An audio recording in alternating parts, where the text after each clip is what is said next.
जय श्री राम। आज हम पढ़ेंगे रामचरितमानस का 10वां दोहा। क्या कह रहे हैं कि प्रिय लागहि अति सबहि मम बनीति राम जस संग, दारु विचारु की करई को बंदियई मल्य प्रसंग। अर्थात तुलसीदास जी कहते हैं, श्री राम जी के यश के संग से मेरी कविता सभी को अत्यंत प्रिय लगेगी। जैसे दारु विचारू, मतलब कि जैसे कि मल्य पर्वत के संग से काष्ठ मात्र, यहाँ पर काष्ठ का जो प्रयोग किया गया है चंदन के रूप में, कि वो चंदन बनकर वंदनीय हो जाती है। फिर क्या को बंदिए, फिर क्या कोई काव का विचार करता है। तो आगे दोहा 10 के ही खा भाग है।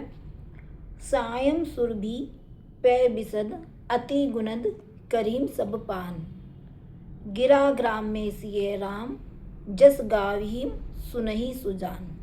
क्या कह रहे हैं, श्याम गो काली होने पर भी उसका दूध उज्जवल और बहुत गुणकारी होता है, यही समझकर सभी लोग पीते हैं।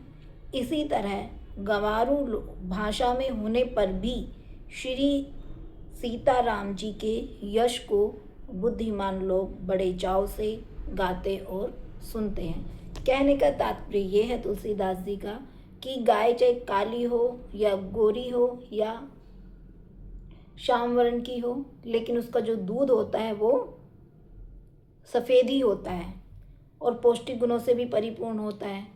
तो उसी प्रकार से चाहे लोग कैसे भी, श्री राम और सीता जी का जो चरित्र है वो सभी लोगों के लिए वंदनीय है।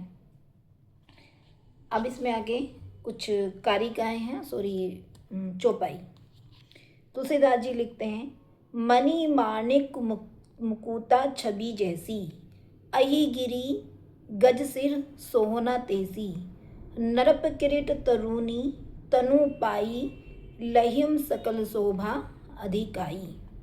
अर्थात मणि, माणिक और मोती जैसी सुंदर छवि है वह सांप, पर्वत और हाथी के मस्तक पर वैसी शोभा नहीं पाती। राजा के मुकुट और नवयुवती स्त्री के शरीर को पाकर ही ये सब अधिक शोभा को प्राप्त होते हैं। तेसहिम सुकवि कबित बुध कहिहिम, उपजहि अनंत अनंत छवि लहलीम, भक्ति हेतु विधि भवन बिहाई, सुमिरत सारद आवती धाई। इसी तरह बुद्धिमान लोग कहते हैं कि सुकवि की कविता भी उत्पन्न और कहीं होती है और शोभा उसको कहीं और प्राप्त होती है। कवि के स्मरण करते ही उसकी भक्ति के कारण सरस्वती जी ब्रह्मलोक को छोड़कर दौड़ी आती है। रामचरित सर बिनु अनुवाहें, सो श्रम जाई न कोटि उपाएं, कवि को बित अस हृदय विचारी, गवही अरि जस कलिमल हारी।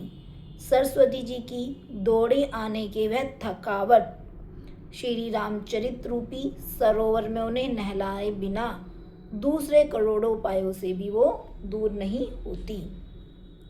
कवि और पंडित अपने हृदय में ऐसा विचार कर कलयुग के पापों को हरने वाले श्री हरि के यश का ही गान करते हैं। किन्हें प्राकृत जन गुण गाना, सिर धुनी गिरा लगत पछिताना, हृदय सिंधु मति सीप समाना, स्वाति शारदा कहीम सुजाना। संसारी मनुष्य का गुणगान करने से सरस्वती जी सिर धुनकर पछताने लगती हैं। बुद्धिमान लोग हृदय को समुद्र मानते हैं और बुद्धि को सीप और सरस्वती को स्वाति नक्षत्र के समान कहते हैं। आगे तुलसीदास कहते हैं, जो बरसही बरबारी विचारू, हो ही कबित मुकुता मणि चारू। इसमें यदि श्रेष्ठ विचार रूपी जल बरसता है तो मुक्त मणि के समान सुंदर कविता होती है। जय श्री राम।